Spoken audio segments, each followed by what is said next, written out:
చదువులెట్టి pass అయ్యవా చదివి pass అయ్యవా? ఏడు pass అయ్యాను, గది లేదు. దా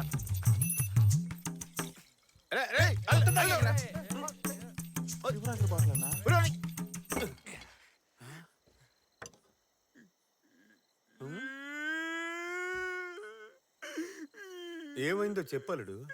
ఇన్నేళ్ళుగా కాపాడుకున్న పరువు మర్యాదలు అన్ని దొబ్బాయి. ఆ దాసుగాడు నన్ను చచ్చిన పావంటున్నాడు. ఊళ్ళో వాళ్ళందరూ వీరాని నా పేరు మర్చిపోయి కీర్తి మొగుడు అని పిలుస్తున్నారు. నాకు బతకాలనిపించట్లే మావయ్య. ఎందులోనైనా దూకి చచ్చిపోనుంది. నేనేమన్నాను రా? నీ ఫీలింగ్స్ నాకు పూర్తిగా అర్థం అవుతాయి అల్లుడు. నీకు జరిగిన అవమానాలు నాకు జరిగాయి అనుకో, నేను ఎప్పుడో రేసు చచ్చేవాడిని.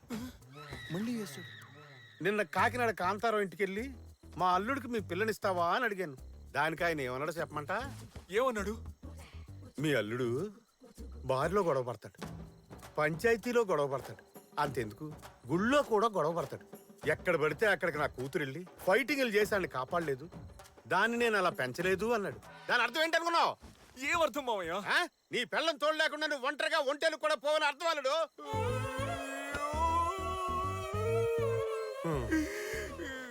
ఇవన్నీ వింటూ నేను బతుకుండాలా? ఇప్పుడే చచ్చిపోతా. నాది నువ్వు చావాలంటే తాగాల్సింది ఇది కాదు. మోటార్ రూమ్ లో దొడ్లు గడిగే ఫినాల్ బాటిల్ ఉంటది, అది అయితే పని అవుతుంది. నేను వెళ్తా, వెళ్ళి చచ్చిపోతా. చస్తే పోయిన మర్యాద మళ్ళీ తిరిగి వస్తుందా? మర్యాద పోయిందని తట్టుకోలేక పైకి పోయడం చెడ్డ పేరే మిగులుతుంది. ఎక్కడ పోయిందో అక్కడే ఎత్తుక్కోవాలరా. ఎక్కడ పడితే అక్కడ ఎతికేవనుకో, ఎతికేది ఎలాగా దొరకదు. పోయిన మర్యాద ఎన్నటికీ తిరిగిరాదు. ఏంది మావయ్య నువ్వు అనేది? నీ పెళ్ళం ఉందే, అది నీకన్నా బలశాలని ఊరు ముందే నిరూపించుకుంది. అదే ఊరు ముందు నీ పెళ్ళం కన్నా నువ్వే బలవంతులని నిరూపించుకుని చూపించు. అంటే మళ్ళీ వాళ్ళతో తిన్నాలో గొడవ పడమంటావా? మంది ఎక్కువైంది నీకో. మరి వచ్చే నెలలో నీ పెళ్ళం ఓ కుస్తీ పోటీల్లో పాల్గొంటుంది కదా. అవును. అదే పోటీలో నువ్వు చేరి దాన్ని తుక్కు తుక్కు కింద ఓడించి గెలిచి చూపించు. దీనికన్నా ఫినాలే బెటర్. ఏంది అల్లుడు ఆలోచనలో పడ్డా? ఆ గెలుపు తర్వాత ఈ ఊళ్ళో వాళ్ళందరూ నీకు ఇచ్చే మర్యాద ఉంటుంది చూడు, అది వేరే లెవెల్ అంతే. ఏంటన్నా పిచ్చి పిచ్చిగా వాగుతున్నా? అమ్మాయిల పోటీల్లో ఈడెలా పాల్గొంటాడు చెప్పు? సెక్షన్ 407 ప్రకారం ఇది అసలు రూలే కాదు. నువ్వు నీ తొక్కలో రూల్స్ మర్చిపెట్టుకో. ఫారెన్ లో జరిగింది కదా, టీవీలో మనం చూసాం కదా. బలవంతంగా అయినా ఒప్పిద్దాం. ఇండియా ఇంకెప్పుడు డెవలప్మెంట్? వీడికి అసలు కుస్తీ పడ్డమే తెలియదుగా. ఇందులో పెద్ద తెలుసుకోవడానికి ఏముందిరా? మన ఊళ్ళో కబడ్డీ ఎంతో, ఆ ఊళ్ళో కుస్తీ ఎంత? ఏమంటున్నావు మాంసు? కబడ్డీ కుస్తీ ఒకటా? ఈ పోటీలన్నీ ఒకే బాపత్రా, పేర్లే వేరు వేరంతే. నేను చెప్తున్నాను కదా, పోటీలో నుంచో గెలిచి తీరతావు. జై హింద్.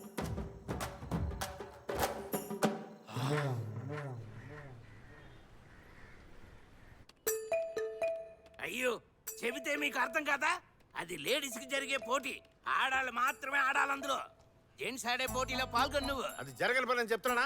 నా మేనల్లుడు లేడీస్ మ్యాచ్ లో పాల్గొంటాడు. వాడికి అది లైఫ్ అండ్ డెత్. ఓయ్, నువ్వు అనుకున్నట్టు ఇది సాదా కుస్తీ కాదు, మట్టి కుస్తీ. మట్టి కుస్తీ అంటే మట్టిలో తనుకుంటారా? కుస్తీ అంటే modern free style wrestling, mat మీద ఆడేది. కానీ మట్టి కుస్తీ ఓల్డ్ ట్రెడిషనల్ రెజ్లింగ్, మట్టిలోనే ఆడాలి.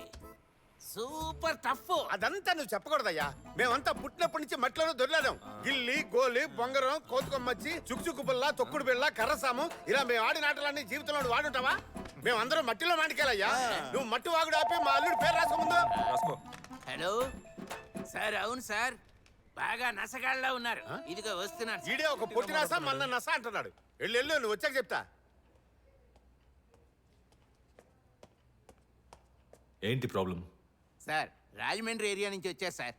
కీర్తితో కుస్తీ పట్టాలి, పోటీ పెట్టమని తన హస్బెండ్ ఒకటే నసపెడుతున్నాడు సార్. వాళ్ళిద్దరి మధ్య ఏదో సమస్య అనుకుంటా, అది ఎలా తీర్చుకుందాం అనుకుంటున్నాడు సార్. ఇంట్లో సమస్య అయితే దాన్ని ఇక్కడ తెలుసుకోవాలా? కోర్టుకు వెళ్ళమనవయ్యా, ఇడియట్స్. కోర్టుకి వెళ్తే ప్రాబ్లం తొందరగా తేలదు. వెంటనే సొల్యూషన్ కావాలనే కదా ఇక్కడికి వచ్చారు. అందరూ తప్పేంటి? అయితే మ్యాచ్ అరేంజ్ చేయమంటావా? ఏంటి నువ్వు?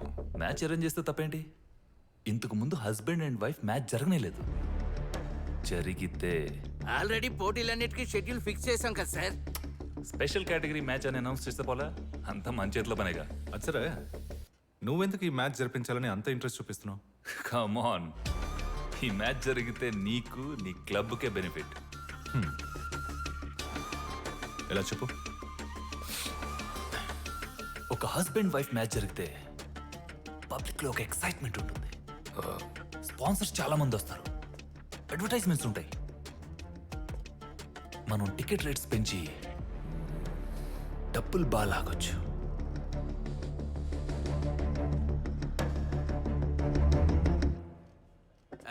ఎండితో మాట్లాడానయ్యా. ఏపీ నుంచి వచ్చిన మీ ఉత్సాహాన్ని మెచ్చుకొని ఎండి పోటీకి ఓకే అనేశారు. పోటీలో ఈయన పాల్గొనబోయేది. ఈయనే పేరు వీర వీరా. మీరు ఏపీలో రెజ్లింగ్ ఛాంపియనా? ఇక మీదే నేర్చుకోవాలి. మొదలెడదాం. ఈ పోటీలవి వద్దమ్మా, చెప్పేది విను.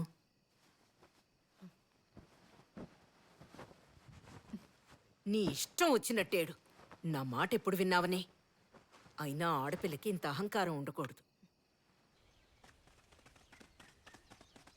అందరూ అక్కడ ప్రాక్టీస్ చేస్తుంటే నువ్వు ఎక్కడే పెక్తున్నావు? లేదురా, మ్యాచ్లో నేను ఓడిపోతానేమో అని భయంగా ఉంది. ఫీల్ అవుకో, నువ్వు ఖచ్చితంగా గెలుస్తావు. ఎలా చెప్తున్నావు? షార్పట చూసావా? చూశాను. అందులో రంగయ్య ఎవరి దగ్గర ట్రైనింగ్ తీసుకున్న ఎవరు గెలవాలా? చివరికి దిక్కులు చూసిన సమరానే గెలిచాడు. వెంకటేష్ గురు సినిమాలో చిన్నప్పటి నుంచే ట్రైనింగ్ తీసుకున్న వాళ్ళ అక్కని దాటి టీవీలో మ్యాచ్లను చూసి దాని చెల్లె గెలిచింది. ఇంకోటి చెప్పనా, తమ్ముడిలో బాక్సింగే జీవితం అనుకున్న అన్న క్యారెక్టర్ కన్నా చివరి దాకా దిక్కులు చూసిన మన పవర్ స్టారే కప్పు కొడతాడు. దీనిలో నీతేంటి?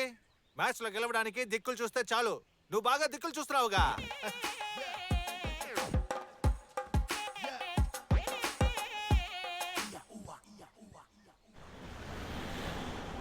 ஊர்க்காரங்க என்ன நினைப்பாங்க? சொந்த காரியம் கிட்ட என்ன பதில் சொல்றது? கேட்க மாட்டாங்க. ஏன் வண்டியில பதில்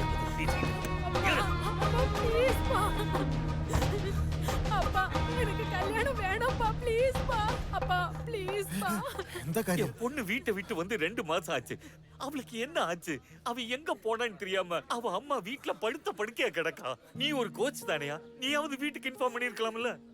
இவ்வளவு நாள் என் பொண்ணை பத்திரமா பாத்துக்கிட்டதுக்கு இதான் பிடி. வண்டியை விடுறா. ப்ளீஸ் பா, இது என்னோட ட்ரீம் பா. ఆ అమ్మాయి కుస్తీలో మెడల్ కొట్టాలని ఎన్నో కలలు కంది. ఇష్టం లేకుండా వాళ్ళ నాన్న తనకి పెళ్లి ఫిక్స్ చేశారు. అది తప్పించుకుందామనే తను ఇక్కడికి వచ్చి జాయిన్. బాయ్స్ అండ్ గర్ల్స్, ఈ పార్టీ అరేంజ్ చేసింది ఎందుకో చెప్పనా? కేవలం 15 రోజుల ట్రైనింగ్ తీసుకొని ఒకడు పెద్ద పోటీకి తయారయ్యాడు. అతను ఇంకెవరో కాదు, మన వీరానే. అతని సక్సెస్ కోసమే ఈ పార్టీ. నువ్వు మ్యాచ్ గెలిచిన తర్వాత ఆ సక్సెస్ ని ఎవరికి డెడికేట్ చేస్తావు? మీకే కోచ్. నో నో, నీ వైఫ్ కే డెడికేట్ చేయాలి నువ్వు.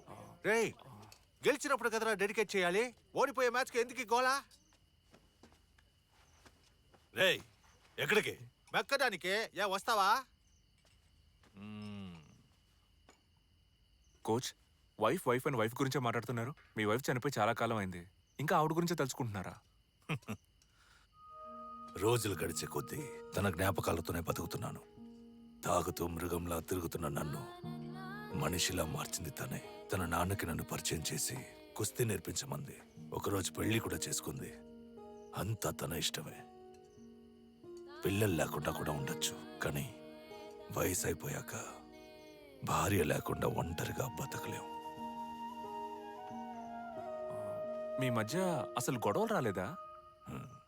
నేను నీకు అక్కర్లేదు, నువ్వు నాకు అక్కర్లేదు అనుకున్న వాళ్ళ మధ్య అస్సలు గొడవలు రావు. నేను నీకు ఎంత ముఖ్యమో, నువ్వు నాకు ఎంత ముఖ్యమో అనుకునే వాళ్ళ మధ్యే గొడవలు వస్తాయి. దాన్నే మొగుడు పిల్లల గొడవ అంటారు. మేము గొడవ పడని రోజంటూ ఉండదు. తిట్టుకుంటాం, కొట్టుకుంటాం. నీ పెళ్ళాం మెడలో తాళి కట్టిన క్షణం నుంచి నీ కుటుంబం అనే సామ్రాజ్యానికి తన మకుటంలోని మహారాణి అవుతుంది. తన మాటే శాసనం. దానికి అనుకూలంగా నడుచుకోవడమే మొగుడు పని. ఈ రహస్యాన్ని అర్థం చేసుకుంటే కుటుంబంలో ఏ సమస్య రాదు. మీరొకరు కోచ్. చాలా ఇళ్లలో పెళ్ళాం చెప్పిన దానికి మొగుడు తలాడించినా గొడవలు వస్తానే ఉన్నాయి. ఒకళ్ళనొకళ్ళు అర్థం చేసుకునే ప్రయత్నంలో పెళ్ళైన మొదటి 10-15 సంవత్సరాలు ఇలాంటి చిన్న చిన్న గొడవలు ఉంటాయి. 15 సంవత్సరాలా? ఆ తర్వాత సర్దుకుపోతాయా? వెంటనే సర్దుకోవు. అప్పుడప్పుడు ఇంటికి వచ్చిపోయే చుట్టాల్లాగా అప్పుడప్పుడు ఇంకో 7-8 సంవత్సరాలకి గిల్లి కచ్చాలుంటాయి. అప్పుడైనా సర్దుకుపోతాయా లేదా?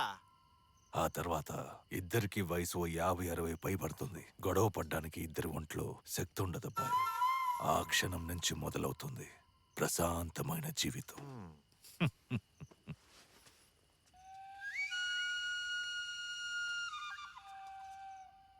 60 ఏళ్ల తర్వాత కలిసి బతికితే ఏంటి, చస్తాయి ఏంటి? కుస్తీ నేర్పించమంటే కూర్చోబెట్టి ఓతగా క్లాస్ పెగుతున్నాడు. సిగ్గు లేకుండా నువ్వు వింటున్నావు.